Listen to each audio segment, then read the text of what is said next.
जी अस्सलाम वालेकुम। आज का हमारा टॉपिक कोऑर्डिनेटेड एक्शन और आज के टॉपिक में हम एक कोऑर्डिनेटेड एक्शन के कंपोनेंट्स की बात करने वाले हैं। We going to talk about starting from the stimulus, receptor, coordinator क्या होता है, इसका रोल क्या है कोऑर्डिनेटेड एक्शन में, और इफेक्टर और रिस्पॉन्स की जो टर्म्स है वो किस हवाले से यूज होती हैं। We are going to talk about all of this in this lecture. देखिए हमारा आज का lecture is actually the continuation of the previous lecture. पिछले लेक्चर में मैंने आपको कोऑर्डिनेशन एंड कंट्रोल का एक बुनियादी कॉन्सेप्ट दिया था, तो उसी कॉन्सेप्ट को हमने आज एक एक्शन के थ्रू, एक काम के थ्रू, एक बॉडी के प्रोसेस के थ्रू समझने की कोशिश करनी है। And I am going to write a very specific line in the start कि जनाब बॉडी का हर एक एक्शन कोऑर्डिनेटेड होता है। So I am going to write that every action in body is coordinated. हर वो काम जो बॉडी करती है वो हमेशा कोऑर्डिनेटेड होता है। और इसी जुमले को लेके मेरा बेटा हमने आज का अपना टॉपिक लेके चलना। So every action in body, what ever body does, ये हमेशा कोऑर्डिनेटेड होता है। हमेशा हर एक काम जो कि बॉडी करती है बेटा वो कोऑर्डिनेटेड होता है, वो मुख्तलिफ ऑर्गन के राबिते से मुकम्मल होता है। अभी हम इस कोऑर्डिनेटेड एक्शन को एक मिसाल के तौर पे के हिसाब से भी समझेंगे इंशाल्लाह अज़्ज़वजल। बट उससे पहले एक चीज जो आपको अंडरस्टैंड करनी है वो ये है कि ये जो कोई भी कोऑर्डिनेटेड एक्शन होता है ना मेरा बच्चा, उसके 5 कंपोनेंट्स होते हैं। हमेशा let me write the names of the components as well. जो भी काम बॉडी में होता है वो हमेशा 5 कंपोनेंट्स के थ्रू होता है। The very first component is the stimulus. सबसे पहला कंपोनेंट किसी भी कोऑर्डिनेटेड एक्शन का होता है बेटा स्टिमुलस। स्टिमुलस के बाद जो सेकंड कंपोनेंट है वो हमेशा होता है receptor. The third component is the coordinator.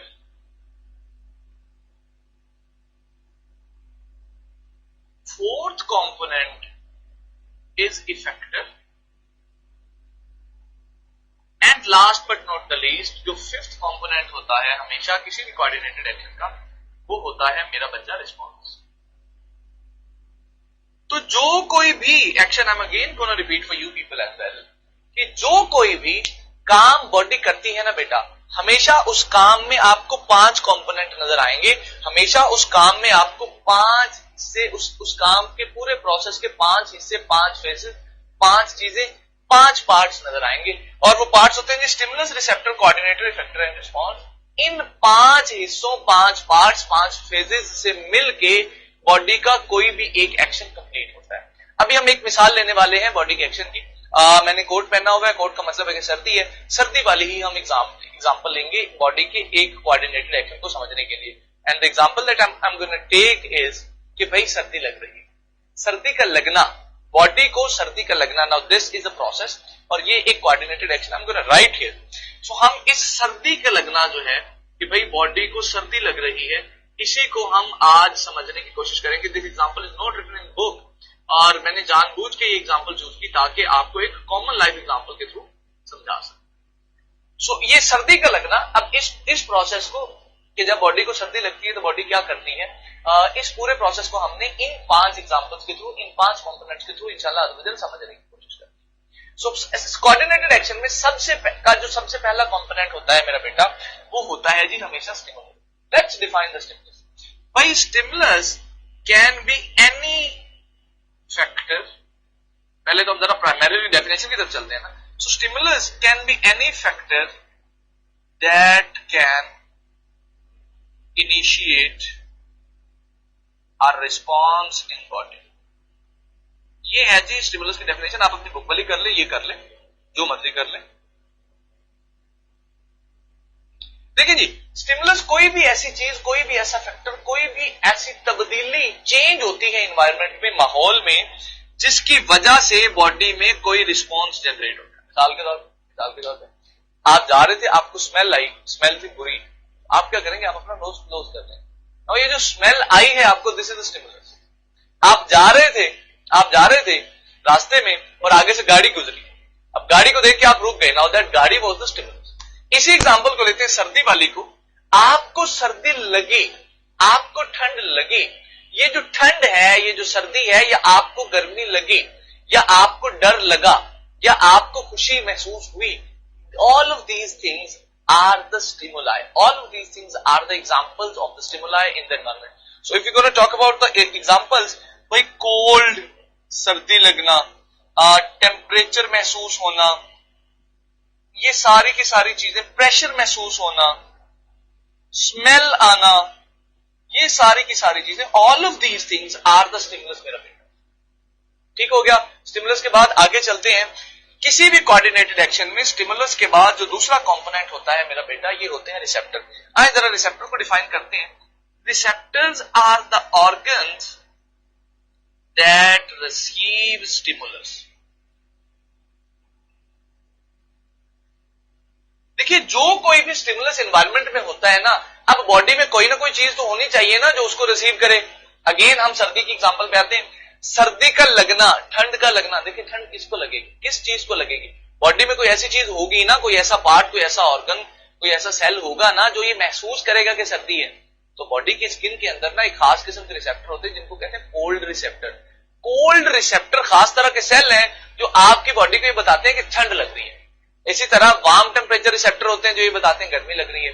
इसी तरह जो स्मेल है उसको महसूस करने के लिए हमारी बॉडी में नाक मौजूद है, देखने के लिए आंखें मौजूद है, आंखें इज अ रिसेप्टर, सुनने के लिए कान मौजूद है, कान इज अ रिसेप्टर, टेस्ट के लिए जबान मौजूद है, जबान इज अ रिसेप्टर, टच को फील करने के लिए स्किन मौजूद है, skin is a receptor. So ये मैंने जितनी चीजें गिनवाई जो कि एक्सटर्नल एनवायरनमेंट से स्टिमुलस को रिसीव करती हैं, the organs that receive the stimulus from the external environment in the body, उनको बेटा हम कहते हैं receptor. So we gonna right some examples of receptors as well. आपकी स्किन एक रिसेप्टर है, आपकी नोज एक रिसेप्टर है, आपकी बॉडी के अंदर जो ईयर है वो एक रिसेप्टर है, आपकी आईज एक रिसेप्टर है. So all of those organs that receive the stimulus from the external environment बेटा, उनको हम कहते हैं रिसेप्टर. सो हमेशा किसी भी एक्शन में एक स्टिमुलस होगा, उस स्टिमुलस को रिसीव करेगा रिसेप्टर. सर्दी के केस में सर्दी लगना इज द स्टिमुलस. सर्दी को रिसीव किया हमारे कोल्ड रिसेप्टर्स ने, cold receptors are the receptor. इसके बाद आगे चल, जब स्टिमुलस रिसीव हो जाती है रिसेप्टर के थ्रू, तो उससे अगला जो काम है, उससे अगला जो कंपोनेंट है वो होता है मेरा बेटा कोऑर्डिनेटर का. Now the coordinator are the organs that receive information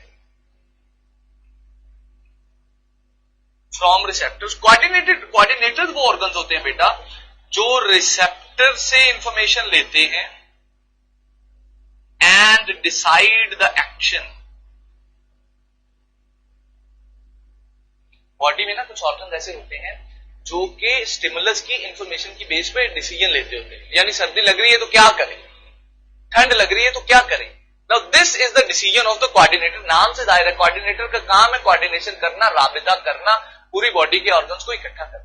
so coordinator पता है क्या करते हैं? कोऑर्डिनेटर रिसेप्टर से इंफॉर्मेशन लेते हैं, यानी कोल्ड रिसेप्टर से इंफॉर्मेशन लेंगे कि ठंड लग रही है, नोज से इंफॉर्मेशन लेंगे कि स्मेल आ रही है, जबान से इंफॉर्मेशन लेंगे कि खाना अच्छा है या बुरा है, कान से इंफॉर्मेशन लेंगे कि आवाज अच्छी आ रही है या बुरी आ रही है, आंख से इंफॉर्मेशन लेंगे कि जो चीज देख रहे हैं वो अच्छी है या बुरी है. Coordinators are the organs that take information from the receptor और उस बेस पे फिर डिसीजन लेते. अब हमने देखिए पिछले लेक्चर में कोऑर्डिनेशन की दो टाइप्स पढ़ी, नर्वस कोऑर्डिनेशन और केमिकल कोऑर्डिनेशन. नर्वस कोऑर्डिनेशन के कोऑर्डिनेटर और हैं और केमिकल कोऑर्डिनेशन के कोऑर्डिनेटर और हैं. सो इन द नर्वस कोऑर्डिनेशन हमारे पास मेरा बेटा दो कोऑर्डिनेटर हैं. एक कोऑर्डिनेटर है जिसको हम कहते हैं ब्रेन और दूसरा कोऑर्डिनेटर है स्पाइनल कॉर्ड. ब्रेन आपका ये दिमाग में ये वाला हिस्सा सर में जो मौजूद होता है, स्पाइनल कॉर्ड जो आपकी बैकबोन है. So in the nervous system, nervous coordination में जो दो कोऑर्डिनेटर हैं वो है ब्रेन और स्पाइनल कॉर्ड. और केमिकल कोऑर्डिनेशन में जो कोऑर्डिनेटर है वो होते हैं मेरा बेटा एंडोक्राइन ग्लैंड्स. ये आपने याद रखना है एमसीक्यूज के हवाले से भी कि नर्वस कोऑर्डिनेशन के, नर्वस सिस्टम के कोऑर्डिनेटर ब्रेन और स्पाइनल कॉर्ड हैं और केमिकल कोऑर्डिनेशन के जो कोऑर्डिनेटर हैं वो होते हैं जी एंडोक्राइन ग्लैंड्स. इसी एग्जांपल में हम कोऑर्डिनेटर भी तय कर लेते हैं. सर्दी के जो लगने का जो पैगाम है ना बेटा वो ब्रेन को जाएगा. स्टिमुलस इज द सर्दी, रिसीव किया कोल्ड रिसेप्टर्स ने और ये पैगाम जाएगा कहां पर, किस कोऑर्डिनेटर के पास, ब्रेन के पास. रिसेप्टर, कोल्ड रिसेप्टर जो है वो ब्रेन को मैसेज भेजेंगे कि भाई ठंड लग रही है, सर्दी लग रही है, अब बताओ क्या करना है. Now it will be the duty of the coordinator to take decision कि क्या करना है, और वो जो डिसीजन है वो अप्लाई होता है बेटा हमेशा इफेक्टर्स के जरिए। आइए जरा इफेक्टर की बात करते हैं। इफेक्टर भी they are the organs that perform any action in response to a stimulus.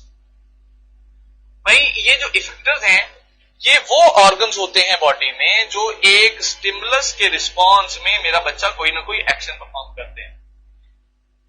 यानी स्टिमुलस है सर्दी लगना, ये स्टिमुलस रिसीव किया रिसेप्टर ने कोऑर्डिनेटर को बताया ब्रेन को सर्दी लग रही है कुछ करो। अब ब्रेन कुछ करेगा, अब ब्रेन जिस ऑर्गन के थ्रू कुछ करेगा उस ऑर्गन को कहेंगे इफेक्टर। अब आपको क्या लगता है जब सर्दी लग रही है ब्रेन क्या करेगा? ब्रेन कहेगा कि भाईजान अपनी जगह से उठें, अंदर जाएं, जैकेट निकालें और पहन लें। तो आप जब जैकेट पहनेंगे तो आपको सर्दी कम लगेगी, right? So this function, this action that the coordinator has taken, इसमें किसी न किसी ऑर्गन का रोल है और उस ऑर्गन को मेरा बेटा बोलते हैं इफेक्टर। अब आप सोचिए किस ऑर्गन का रोल है भाई? उठ के जाने में, जैकेट निकालने में और पहनने में आपके मसल्स का रोल है, बाजुओं के मसल्स का, लेग्स के मसल्स का।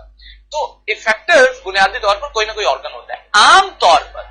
आमतौर पर जो हमारी बॉडी के इफेक्टर्स हैं वो मसल्स हो सकते हैं, ग्लैंड्स हो सकते हैं, हो सकता है ब्रेन किसी मसल को मैसेज भेजे कि भाई ये काम कर दो। मिसाल के तौर पे अगर स्मेल नहीं सही आ रही, स्मेल बुरी आ रही है तो ब्रेन नाक के मसल्स को मैसेज भेजेगा भाई नाक बंद कर दो डॉक्टर। इसी तरह जब ठंड लग रही है तो ब्रेन ने मसल्स को मैसेज भेजा कि भाई जाओ ना, उठो और लेके आ जाओ जैकेट वगैरह वो पहन लो। इसी तरह समटाइम्स जो ब्रेन है वो ग्लैंड्स को मैसेज भेजेगा कि तुम ये काम कर दो। So muscles are the effectors in the body. Effector वो ऑर्गन है जो एक्शन परफॉर्म करते हैं स्टिमुलस के रिस्पॉन्स में। Glands can be the effectors in the body. Similarly liver sometime जो है ये भी एक इफेक्टर का काम करता है। और chemical coordination, again I am gonna repeat, chemical coordination में जो टारगेट सेल्स होते हैं वो सेल्स जहां पर जाके हॉर्मोन्स एक्शन परफॉर्म कर रहे हैं, समटाइम्स वो भी इफेक्टर का काम है। So, अभी सर्दी लगने वाली मिसाल, स्टिमुलस सर्दी रिसीव की कोल्ड रिसेप्टर्स ने, कोऑर्डिनेटर ने एक्शन लिया, भाई जाओ जाके जैकेट ले लो। जैकेट लेने में इफेक्टर इन्वॉल्व थे मसल्स ने मूवमेंट की, मूवमेंट के थ्रू हमने जैकेट उठाई, पहन ली, ठीक हो गया। आखिरी चीज किसी भी कोऑर्डिनेटेड एक्शन में होता है मेरा बेटा response. Response is the action, response बुनियादी तौर पर वो एक्शन है taken as a result of stimulus. Response मेरा बच्चा वो एक्शन होता है जो स्टिमुलस के रिजल्ट में लिया जाता है। यानी स्टिमुलस तक ठंड लगी, हमारा रिस्पॉन्स क्या हुआ कि हमने जैकेट पहन ली। नाउ ये जो जैकेट का पहनना है इसको मेरा बेटा बोलते हैं रिस्पॉन्स। हर एक कोऑर्डिनेटेड एक्शन में हमेशा आप देखेंगे कि एक स्टिमुलस होता है और एक रिस्पॉन्स होता है। हर एक कोऑर्डिनेटेड एक्शन स्टिमुलस से शुरू होता है और वो एंड होता है रिस्पॉन्स पे। So this is all about the coordinated action. 5 component होते हैं, stimulus, receptor, coordinator, effector and response. इन 5 कंपोनेंट से मिलके कोई भी एक कोऑर्डिनेटेड एक्शन बनता है। आपने याद रखना है बॉडी का हर एक एक्शन कोऑर्डिनेटेड होता है और हर एक एक्शन में यही 5 कंपोनेंट्स आपको नजर आएंगे। आप कोई भी एग्जांपल ले लें अपनी बुक में, आपकी बुक में जो मौजूद है या आपके ज़हन में जो कॉमन लाइफ एग्जांपल आ रही है, हर एक एग्जांपल में आपको यही 5 कंपोनेंट्स देखने को मिलेंगे। आपको सवाल हो तो आप ऑडियो में मुझसे पूछ सकते हैं। आज के लेक्चर के लिए इतना ही। See you in the next class. अल्लाह हाफिज।